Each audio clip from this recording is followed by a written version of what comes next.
নমস্কার বন্ধুরা, আমি শ্রাবন্তী আর গ্রিনরুম গার্ডেনে আপনাদের সবাইকে জানাই স্বাগত। বন্ধুরা, এতক্ষণ টাইটেল থাম্বনেল দেখে বুঝতে পেরেছেন যে আজকে আমার আলোচনার বিষয়বস্তু হচ্ছে লেবু গাছ।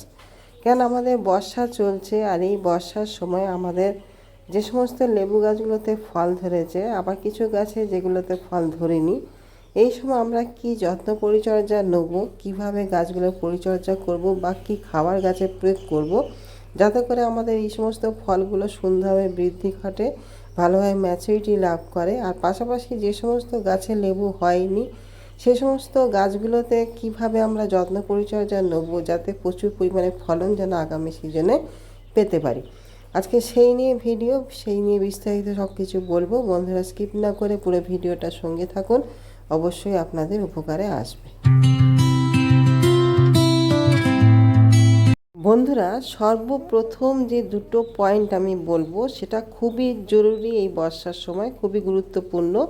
কেন আমাদের এই সময় প্রচণ্ড পরিমাণে যেরকম পোকামাকড়ের আক্রমণ ঘটে, পাশাপাশি ফাঙ্গাসের আক্রমণও কিন্তু ঘটতে দেখা যায়। কেন আমাদের বর্ষা চলছে, আর এই বর্ষার সময় আমাদের গাছে নতুন নতুন পাতা ছাড়ে, আর সেই সমস্ত নতুন পাতাতে নানা রকম পোকামাকড়ের আক্রমণ ঘটে, যেখানে ম্যাপ পোকা, লিফ মাইনার, এই সমস্ত পোকামাকড়, এমনকি লেদা পোকাও পর্যন্ত আমাদের গাছের পাতাগুলোকে কিন্তু নষ্ট করে ফেলে।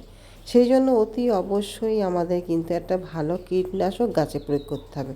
যেহেতু আমাদের কিন্তু বর্ষা চলছে, কন্টিনিউ বৃষ্টি হতে থাকে, সেই জন্য আমাদের অবশ্যই সেই কীটনাশকের সঙ্গে আমাদের স্টিকার মিশাতে হবে। কারণ আমাদের এই বর্ষার সময় স্টিকার যদি আমরা মিশাতে না পারি, তাহলে কিন্তু আমাদের গাছ যেন ঠিকভাবে অ্যাবজর্ব করতে কিন্তু পারবে না, পাতায় ধরে থাকতে কিন্তু পারবে না। সেই জন্য আপনারা এখানে যে ভালো কীটনাশক, যেটা সবথেকে ভালো কাজ করে, সেটা হচ্ছে সাইপারমেথ্রিন গ্রুপের প্রফেক্স সুপার, আর এটা হচ্ছে ইমিডাক্লোপিডের কনফিডার আপনারা ব্যবহার করতে পারেন। জৈব হিসাবে কাকা ব্যবহার করতে পারেন। এতে করে যেরকম পাতাগুলো সুরক্ষিত থাকবে এবং গাছের বৃদ্ধি কিন্তু ভালো হবে। পাশাপাশি এই সময় আমাদের ফাঙ্গাসের অ্যাটাক কিন্তু প্রচুর পরিমাণে ঘটে, যেখানে আমাদের ভালো মানের ফাঙ্গিসাইড গাছে কিন্তু প্রয়োগ করতে হবে। এখানে ফাঙ্গিসাইড আপনারা যেটা প্রয়োগ করবেন সেটা কপার অক্সিক্লোরাইড যুক্ত ফাঙ্গিসাইড আমাদের ব্যবহার করতে হবে। যেহেতু বর্ষাকাল মানেই হচ্ছে আমাদের পচন রোগের সমস্যা সবথেকে বেশি দেখা যায়, যেখানে সবসময় বৃষ্টি হয়, গাছের গোড়ায় জল জমে থাকে, আর স্যাঁতস্যাঁতে ওয়েদারের জন্য পচন রোগ বেশি দেখা যায়, যেখানে ডাল পচে যাওয়ার সমস্যা, পাতা পচে যাওয়ার সমস্যা, ডাইব্যাক হওয়ার সমস্যা, এমনকি শিকড়ও পর্যন্ত পচে যাওয়ার একটা সমস্যা আমরা লক্ষ্য করি। সেই জন্য কপার অক্সিক্লোরাইড যুক্ত ফাঙ্গিসাইড, যেখানে আপনারা ব্লাইটক্স, ব্লু কপার কিংবা অ্যামিস্টার টপ এরকম ভালো মানের কীটনাশক মাসে 2বার আপনাদের কিন্তু গাছে প্রয়োগ করতে হবে, যাতে করে গাছে কোনো রকম ফাঙ্গাসের আক্রমণ যেন না ঘটে। এই দুটো জিনিস এই বর্ষাকালে হচ্ছে খুবই ভাইটাল, খুবই গুরুত্বপূর্ণ। কেন এই দুইভাবে যদি আমরা গাছকে সুরক্ষিত রাখতে পারি, তাহলে আমাদের গাছের বৃদ্ধি কিন্তু খুব সুন্দর হবে এবং আগামী সিজনের জন্য গাছটা কিন্তু পুরোপুরি রেডি হয়ে যাবে। সেই জন্য অতি অবশ্যই এই দুটো জিনিস আমাদের খুব যত্ন সহকারে কিন্তু করতে হবে। পরে 2 নাম্বার যে পয়েন্টটা হচ্ছে সেটা হচ্ছে গাছে খাবার প্রয়োগ করা। যেহেতু আমাদের বর্ষা চলছে, এখন আমাদের খুব বুঝে কিন্তু খাবার গাছে প্রয়োগ করতে হবে। আমাদের 2 রকম গাছ 2 রকমভাবে খাবার গাছে প্রয়োগ করতে হবে। এক হচ্ছে আমাদের যেগুলো ফল রয়েছে, সেই ফল থাকা গাছে একরকম খাবার আমাদের প্রয়োগ করতে হবে, আর যে সমস্ত গাছে ফল নেই সেখানে আরেক রকমের খাবার আমাদের কিন্তু প্রয়োগ করতে হবে। সেই জন্য খাবারটা অতি অবশ্যই কিন্তু খুবই গুরুত্বপূর্ণ আমাদের। প্রথমে আসি সেটা হচ্ছে ফল ধরা গাছ। যে সমস্ত গাছে আমাদের ফল রয়েছে সেই সমস্ত গাছে আমরা কিন্তু নাইট্রোজেনযুক্ত খাবার বেশি দেব না। কেন আমরা যদি এই সময় নাইট্রোজেনযুক্ত খাবার দিই, তারপর বৃষ্টির জলেতেও কিন্তু নাইট্রোজেনের পরিমাণ থাকে, তাতে করে গাছে কিন্তু বৃদ্ধির দিকে মন দেবে, আমাদের ফলগুলো কিন্তু ঝরিয়ে ফেলবে। সেই জন্য আমাদের এই সময় নাইট্রোজেনযুক্ত খাবার কম দিতে হবে এই সমস্ত ফল ধরা গাছগুলোতে। এখানে আমরা কোনো রকম খোল জাতীয় খাবার, শিম চাচা বা আপনার লেদার মিল বা বন মিল, এইসব খাবার কিন্তু আমরা এই সময় গাছে দেবো না। প্রথমত কারণ হচ্ছে, যেহেতু আমাদের বর্ষা চলছে, আর এই সমস্ত খাবার যদি আমরা গাছের গোড়ায় দিই তাহলে কিন্তু একটা ফাঙ্গাসের সমস্যা দেখা দেবে, তার সঙ্গে নাইট্রোজেনের পরিমাণটাও কিন্তু বেশি হয়ে যাবে। সেই জন্য আমরা এই সময় গাছে যে খাবারটা প্রয়োগ করব সেটা হচ্ছে শুধুমাত্র কম্পোস্ট।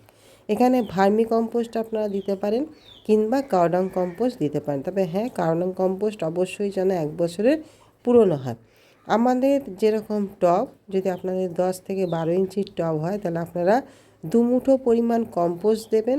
তার সঙ্গে আপনারা কোনো রকম জৈব খাবার দেবেন না।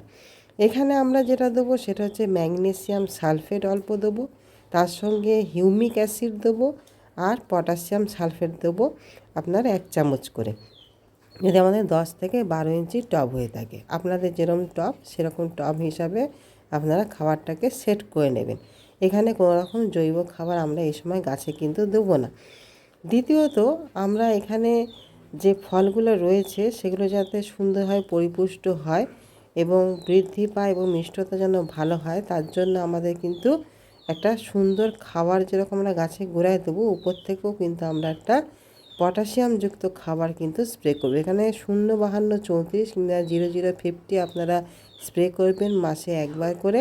তার সঙ্গে মাইক্রোনিউট্রিয়েন্ট, যে কোনো ভালো মাইক্রোনিউট্রিয়েন্ট আপনারা গাছে একবার স্প্রে করবেন। সেটা অ্যাগ্রোমিন গোল্ড, বায়োভিটা এক্স কিংবা সিড জাতীয় কোনো মাইক্রোনিউট্রিয়েন্ট, এমনকি মোবিনও আপনারা দিতে পারেন। এটা আপনারা গাছে স্প্রে করবেন। তাতে কি হবে, আমাদের মাইক্রোনিউট্রিয়েন্টের যে অভাব, অর্থাৎ বোরন, জিঙ্ক, কপার, সালফার, এই সমস্ত জিনিসের অভাব কিন্তু গাছে থাকবে না। তাতে করে আমাদের ফলগুলো সুন্দরভাবে বৃদ্ধি পেয়ে পরিপূর্ণ ম্যাচুরিটি কিন্তু লাভ করবে। এটা গেল আমাদের ফল ধরা গাছের ক্ষেত্রে। আর যে সমস্ত গাছে ফল নেই সে সমস্ত গাছে আমরা নাইট্রোজেনযুক্ত খাবার দেবো, কারণ গাছের বৃদ্ধি ঘটাবো যাতে গাছটা খুব দ্রুততার সঙ্গে বৃদ্ধি পায় এবং সামনের সিজনে ফল ধরার জন্য পুরোপুরি যেন রেডি হতে পারে।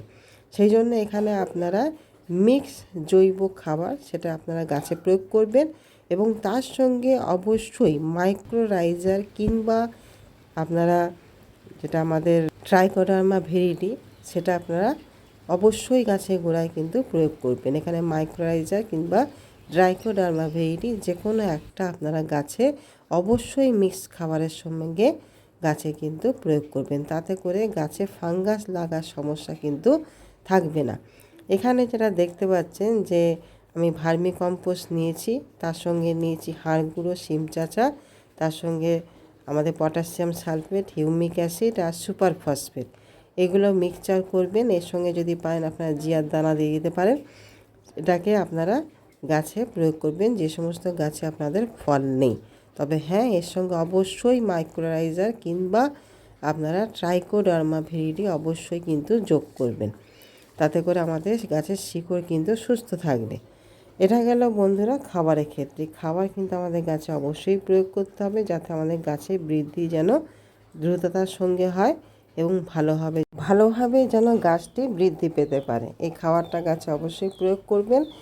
আর এইভাবে আপনারা সারটাকে পুরো ভালোভাবে মিশিয়ে দেবেন। দরকার পড়লে উপর থেকে অল্প মাটিও আপনারা দিয়ে দিতে পারেন।